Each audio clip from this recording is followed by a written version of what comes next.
Thanks for stopping by. I'd like to preface this video by saying it is not a knitting tutorial, but a means to have something playing in the background while you work on your own knitting project. If you're like me and really enjoy YouTube, you find that a lot of the content is very engaging visually, and you're several hours in watching YouTube videos and haven't yet gotten as far as you would have liked to in your own knitting project. So that's where I come in. So if you're new here, welcome, and if you are a returning person to view my channel, welcome back. This is going to be another continuation of the Tempestry Project.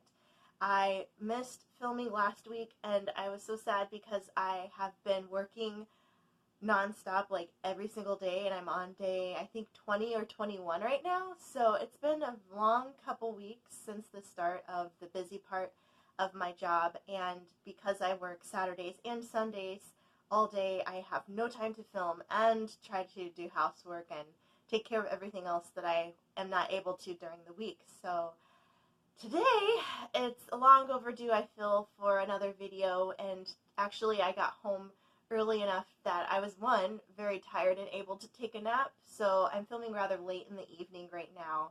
But I do go back to work tomorrow again, and it's going to be Sunday, but it's going to be a pretty light day, so I don't mind staying up too late tonight to film with you guys because I really miss filming and being consistent with filming, and with my work schedule and how crazy it's been, I just haven't been able to really set aside a lot of time to do another video. And I usually do one a week unless I'm on vacation and I have time to do more, but it's been a while since I was on vacation, and I am now overdue for some now that I've worked a lot of days in a row that I can reap some comp time and take some time off. So I'm hoping to maybe chip on some Fridays here and there and maybe have like 3-day weekends, or closer to when we have a little bit of a lull in the beginning of or a little bit after the training season, then I can take some more longer weeks off, maybe 2 days, like a Thursday, Friday, or a Monday, Tuesday, or something like that, to reap the comp time that I have earned from working many, many days and very long hours to at least 10-hour days, sometimes 15, depending on how the schedule looks and training and all of that. So I'm tired. And I'm so busy I haven't even been able to paint my nails, and I'm like, oh, that's like one of my therapeutic moments, besides knitting, is to actually just have nice nails and, you know, choose the colors and all that stuff and just kind of relax a little bit. So yeah, so here we are with the Tempestry Project. I have neglected it greatly. You could see it's just about the same amount of progress I had. Actually, it is the same amount of progress since the last video because we ended on the Victorian row, and I looked at my chart. I haven't touched it. I've been working on other holiday projects that are smaller and easier to manage than one that takes a lot of my brain power, because even if I come home late and it's like 10 or 11 o'clock at night, it takes me a little bit of time to unwind. You know, I have a little bit of food because I hadn't had a lunch that day, and just to kind of sit down and do something really easy with my hands, kind of mellow out and get ready to go to bed for the next day. This has not been that kind of project for me, so I have, anytime I need to do a lot of mental concentration, I always put this one aside. So it's coming up to be due to be finished because if you are new here, this is actually a anniversary gift for my partner's cousin, or one of their cousins who got married last year in October, and so they're coming on their 1-year anniversary very soon, a little over a month, just shy of a month away, but I'm still in July right now, so we're getting there, but I need to be done with this to have it blocked and wrapped up nice and shipped off to Texas so that they can get this hopefully by their anniversary, if not a little bit after. I'm kind of becoming a little more lenient with the deadline because of all of the time constraints I've had with working on this project. So yes, the Tempestry Project, I'll link in the description the same info I've had of the previous videos, where the Ravelry pattern info is available, as well as their Etsy store, so that if you want to purchase a full kit that comes with all your yarn measured out and your pattern, then you could even add on like different beads for special occasions, like which I did, or precipitation beads if you want to track rain patterns and things like that, or snow patterns. Then you have a chance to kind of document those on your little Tempestry as well. And there's actually somebody that I have been following on Instagram, and I think they're following me too, which is why I'm following them, because it's cool to kind of interact with other knitters. But they're doing this in the linen stitch, and they've figured out how to turn the work so that they can knit on both sides, for like the row starting is going to be facing the same way that they need it to. And I told her, I'm like, I'm just doing garter stitch, and I tried doing garter stitch and flipping the work with the circulars, and I couldn't figure it out. So I gave up, and I just decided to cut the ends of all of my rows. And it looks kind of ugly right now. I mean, I've seen runners and stuff with like this loose bit of yarn, but mine aren't very consistent in length, and I've been knotting them so that they don't come loose anywhere. So I have a lot of cleanup to do on top of finishing the knitting part. So we'll get into that. And it is still my birthday month. It hasn't been that, I mean, it's been a week since I last filmed, but we're still in my birthday month. And I got some cool stuff that, from my family members, and I'm waiting. My partner says, I owe you. So I'm excited to see what that gift is, or gifts, or event, or whatever. And my aunt sent me some cool Hello Kitty stuff and other cat themed stuff. So I might incorporate that in my background pretty soon here at the end, because I mentioned in my last video that since it's my birthday month, I wanted to kind of treat myself to something cool, and decided to ask you guys to send me suggestions of different yarn and knitting products and yarns that you really like that you would suggest that I give a shot.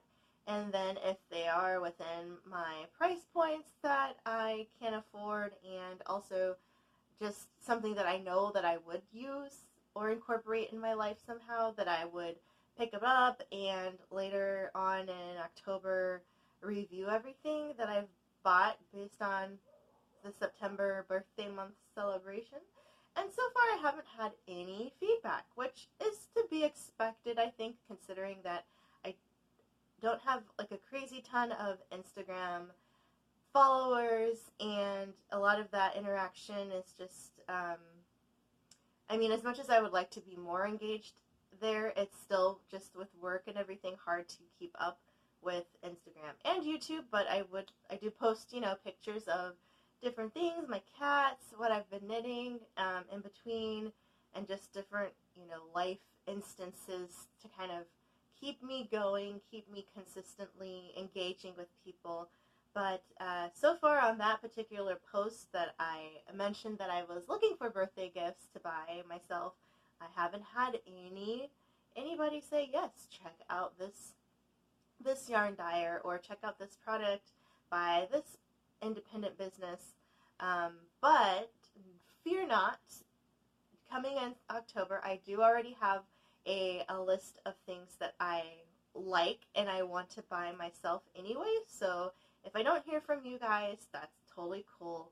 There will definitely be more content later to showcase some of the things that I did purchase myself for my birthday month, and as well as what I received, like from relatives and things like that. And actually my coworkers really came through for me, because they know it's been stressful working several days in a row without a break, without, you know, a proper lunch, without breakfast. Sometimes I try to get breakfast in, at least like a meal replacement beverage, just so it's really quick and easy, just to kind of get something in me. But it's just been really rough this year. We lost some people that were really key players in helping throughout this process, and now that they're gone, it's all on me.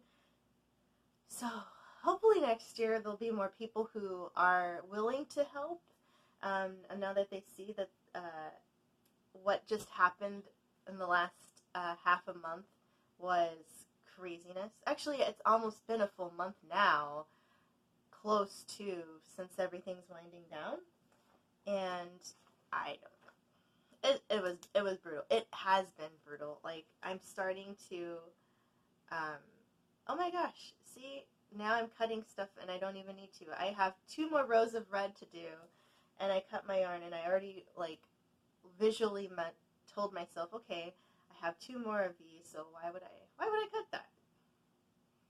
So here we go. 2 more, and then I can cut. So yeah, stuff like that. Like, my brain is just firing, but nothing's really clicking. And I was on Facebook talking to some people. Well, honestly, not really talking to, but complaining to whoever would happen to see my timeline. And I was like, oh man, I'm trying really hard not to be short with people based on my lack of sleep and lack of downtime to really decompress from everything and talking all day, every day, loudly, so that, like, my trainees can hear me and all the questions that are coming up, and then, you know, different people learning at different speeds, and still trying to do all of my normal work things has been very difficult if I'm literally out training people from when I walk in the door to when I leave, because we have so many new people that need to get up to speed. And if you are a manager or a trainer in some way, you may know what that's like, at least with a wave of new people. But I've never had it where I was the sole person all day long. Like, anybody's shift, as long as they were there, I was there. And that's craziness. I mean, comp time is nice, but I would like money. I would like to support myself and my knitting adventures and, you know, buy cool things for my kitties and squirrel some money away. But when your salary, the longer you work, the less you make, so it's not good. And that's kind of how they rope you in, is if you're expected to just be there anytime, all the time, you end up earning less than a person who might be hourly and get overtime pay.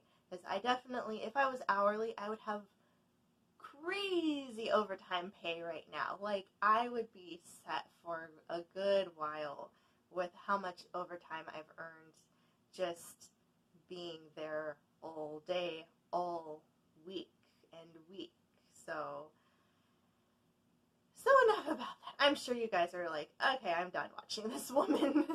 She is so negative, but it's the honest truth. And I know I'm not the only one in that situation, and I know I'm not the only one who has a job that's very demanding at times.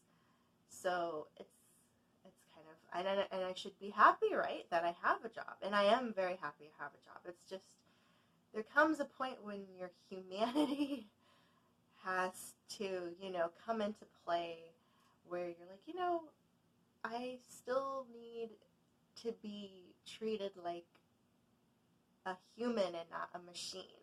And that's where I think a lot of companies forget or don't care, because you're there to get your paycheck. They need you to do a task, and you're there to do the task, and if you don't, they have a million other people waiting to do the task that you won't do. So it's kind of how it is, but at the same time, you're also have a sense of self and self-worth, and you want to make sure that, you know, you're being compensated for your time. Whether or not you enjoy the job, you still have a family life, you still have home and personal things you need to do. Like, we just went to the grocery store last night after I got home from work, because I had no time to cook. I get home so late, I have no way to meal prep, and I've just been eating odds and ends in my home, and my partner has been kind of fending for themselves, eating all like bags of popcorn and things, because I didn't buy much going in because I knew I wouldn't have time to cook, and I didn't want things to go bad in the fridge and waste money on stuff that I couldn't keep for very long if I wasn't here to prepare any meals. So it's just been crazy. I'm looking forward to to when things go back to a normal busy. But in the meantime, I have all this knitting I have to catch up on, and I am making some progress. Like the little projects that I said that didn't require a lot of mental brain power for me have been coming along very well. I posted on Instagram that I finished, finally, the first panel of the Dog's Life coat from Wool and the Gang that I was working on for my Knit Ahead for the Holiday series. I had, I think, at least 3 parts to that particular project where I was showing you guys my progress, and I just brought it downstairs so that while I was home from work, I got home, had a little snack, and just sat down at my computer and, you know, checked emails and knit and listened to a few videos and got through quite a bit of that one. So I finished the first panel. I'm almost done with the second, and then now I can seam them together very soon and block that one. So then I can count that as another completed project. And I have finished the color block cow as well. So that's done, and I posted that one on, no, I think I made a video where I was finishing it up, but I actually finally bound it off and finished that one. So I just need to block it as well. So I'm happy about that, and I'm working still on the Chevy scarf. I was thinking about doing that as a video today, but I realized that as much time as I don't have, I really need to keep working on this one. So that's where we are. But yes, I've just had like knitting on my mind. I have my big blanket still at work that I haven't even touched. Like, I opened the bag just to make an Instagram post about how sad I was I couldn't knit yet at work, and I'm hoping those days are, well, I take that back. So tomorrow's Sunday, so it's not like a normal day for me, and I'm just training till from like 12:30 to about 7 or 8, and actually probably just about 8, because the person that already knows what they're doing is coming back. They work like a split shift day, and they come in the afternoon, they work a bit, and then they come back later on in the evening, and they work the rest of the day, or till like we close and stuff. So since they already know what they're doing, I don't think I need to stay past that time, because they'll be here with some of the newer people, but all the people who come in after like 8 are trained enough. They're pretty much done training. There's like 1 or 2 more things that they need to learn how to do, but they're not crucial to just being there doing their normal stuff. It's like extra project stuff that I have to show them. So not as crucial that they have that skill tomorrow night. So I can leave probably around 8, I think, maybe 7, depends on whose shift it is and what they've already covered. And there's so many people that I have that I just have forgotten who's at what stage until I actually see who I'm working with that day. But I do have some stuff already planned up and ready to go, so I'm thinking it'll go by pretty fast. And a lot of it isn't really me like hovering over them. It's just they're kind of practicing doing some independent work, and then I'm going to check over it and make sure that they did it the right way, and just talk to them some more about different policy, procedure reminders, and for the most part I can kind of in the background work on my own thing while they're finishing up their independent tasks before I have to check over their work. So happy about that. They're not needing me as much for supervision, and that's the point of me training them, is that if they have a question here or there, I'm here to offer assistance, but for the most part they just need to know the basics, and then of course some policies that come up and procedures that are important, and then any anomalies that aren't as often, that don't occur as often, are the ones that I step in to help with.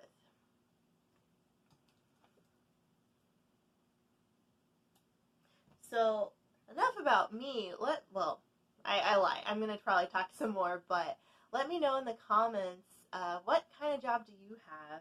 You don't have to tell me where you work, but if you feel like sharing your occupation, or if you're a trainer or a trainee, let me know. And let me know, like, if you're a supervisor, like, how do you get people on board? And then if you're somebody who is trained, like, what do you prefer that your manager do? I personally, we're very hands-on, so I'm there, I'm demonstrating.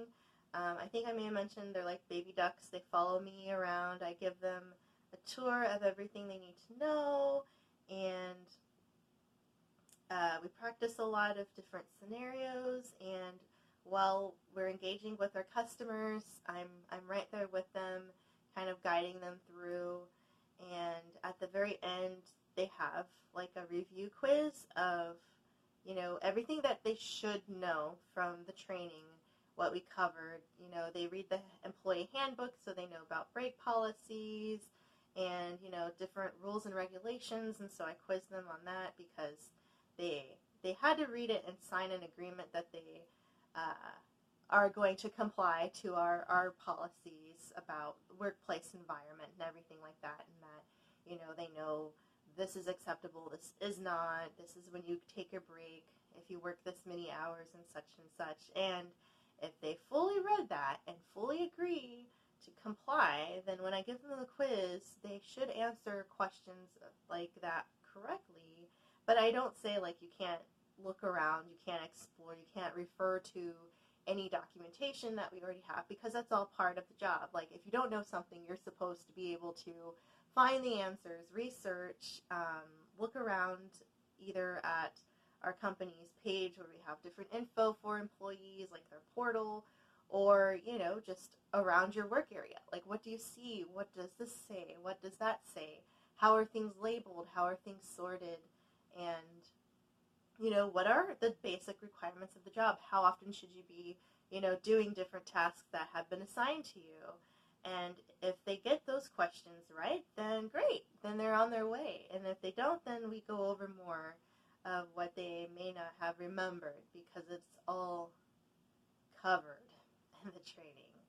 And a lot of it is really just repetition.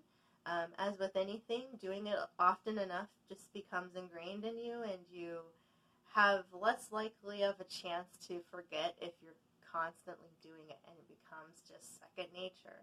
So they kind of, sometimes they sigh, and they're like, oh, I have to do this again. It's like, yes, you do, because that's how we learn. You keep doing it until you know how to do it the right way.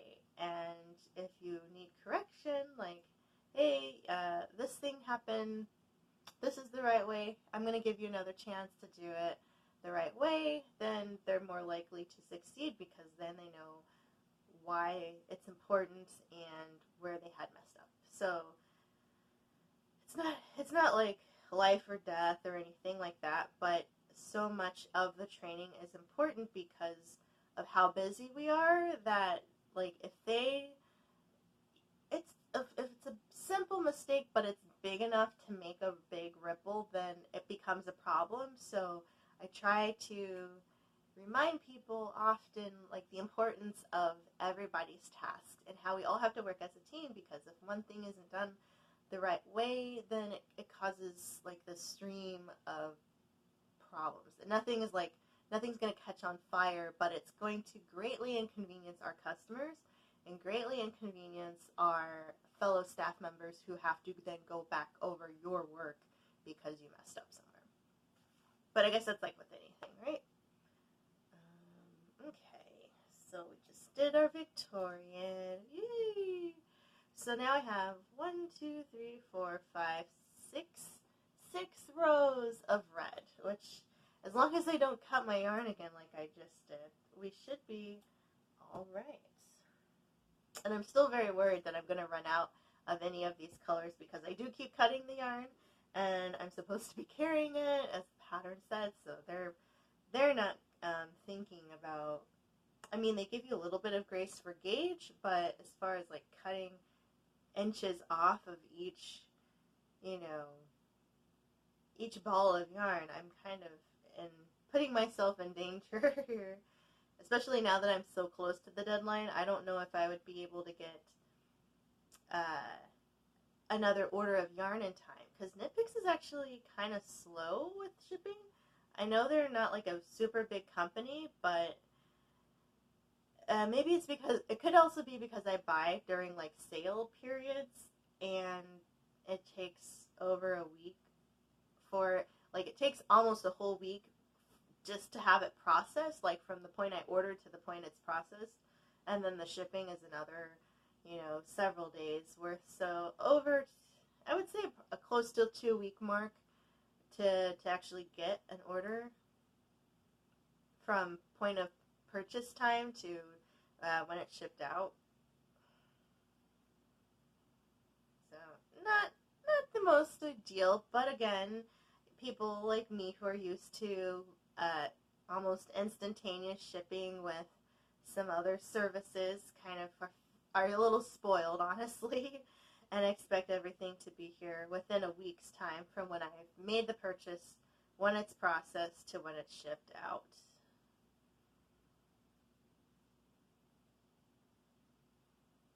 But yeah, so also, I guess one of the good things about this time of year is it's almost fall. And if you're like me, or you've heard me complain a million times about the weather, that I am a fall person, especially in the Midwest. I only like fall, and maybe spring sometimes, but usually it's still pretty cold in the spring, and then bam, you wake up and it went from 30 to 85 and overnight, and it's like, where did this come from?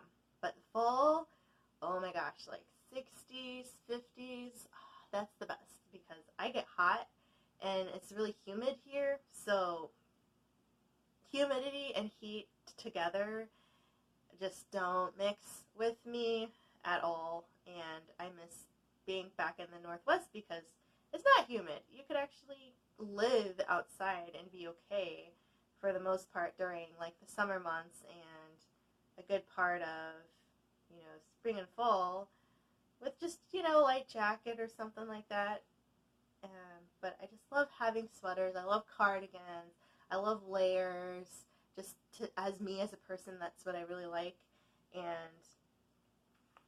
I don't get to do that in the summer. I might have like this guy on, which is just a very thin kind of open front cardigan.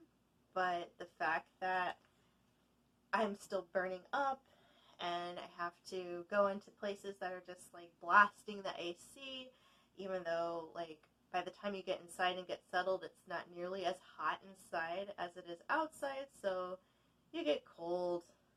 I don't like that. Of course, unless I'm, trying to knit a winter blanket in the middle of summer, as I did for like a hot minute at work before things got crazy, and I had it at work and was knitting during my lunch breaks in the staff lounge, so that helped because it was cool in there and I had this warm wool blanket on my lap.